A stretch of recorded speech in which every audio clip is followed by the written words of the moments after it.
తెలంగాణ ప్రభుత్వం అందించే ప్రభుత్వ పథకాలు, ఉద్యోగ సమాచారం ఏది ఉన్నా ఉన్నది ఉన్నట్టుగా నేను వీడియో రూపంలో తెలియజేస్తూ ఉంటాను. ఈ సమాచారాన్ని మీరు ఈ పవన్ టాక్స్ తెలుగు ఛానల్ ద్వారా చూసి తెలుసుకోవడం కోసం ఈ ఛానల్ ని లైక్ చేసి సబ్స్క్రైబ్ చేసుకోండి. తెలంగాణ ప్రభుత్వం జిల్లాల వారీగా అర్హులైన దివ్యాంగులకు ఉచితంగా పరికరాలను ఇచ్చే కార్యక్రమ శిబిరాలను అయితే నిర్వహిస్తూ ఉంది.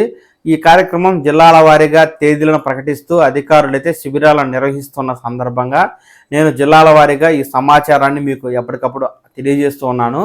ఇందులో భాగంగా ఈరోజు మనకు 2 జిల్లాల సమాచారం అయితే రావడం జరిగింది.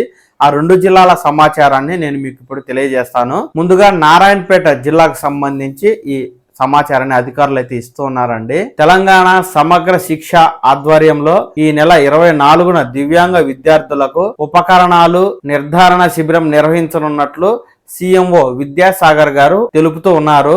Artificial limbs manufacturing corporation of India వారి సౌజన్యంతో జిల్లా కేంద్రంలోని ప్రభుత్వ గ్రౌండ్ ఉన్నత పాఠశాలలో ప్రత్యేక శిబిరం ఏర్పాటు చేసి దివ్యాంగ విద్యార్థులను వైద్యులు పరీక్షించి అవసరమైన మేరకు ఉపకరణాలను ఉచితంగా అందిస్తారన్నారు. పరీక్షలకు హాజరయ్యే విద్యార్థులు ఆధార్, ఆదాయ ధృవపత్రం, రేషన్ కార్డ్, సదరన్ సర్టిఫికేట్, 2 ఫోటోలు తీసుకుని రావాలంటూ ఇక్కడ అధికారులు అయితే తెలియజేయడం జరిగిందండి. ఈ యొక్క ఉచిత పరికరాలు చదువుకునేటువంటి విద్యార్థులకు మాత్రమే ఇస్తామని, అది కూడా దివ్యాంగులు అయి ఉండేవారు మాత్రమే ఇస్తామంటూ అధికారులు అయితే తెలియజేస్తున్నారు. ఇక తెలంగాణ నుంచి మనకు భద్రాద్రి కొత్తగూడెం జిల్లా నుంచి కూడా అధికారులు తాజా సమాచారాన్ని అయితే ఇస్తూ ఉన్నారు. దివ్యాంగుల పరికరాలు, ఉపకరణాల నిర్ధారణ శిబిరాన్ని సద్వినియోగం చేసుకోవాలని జిల్లా సమ్మిళిత విద్యా కోఆర్డినేటర్ ఎస్కే సైదులు గారు ఒక ప్రకటన ద్వారా తెలియజేస్తున్నారండి. తెలంగాణ సమగ్ర శిక్ష భారత కృత్రిమ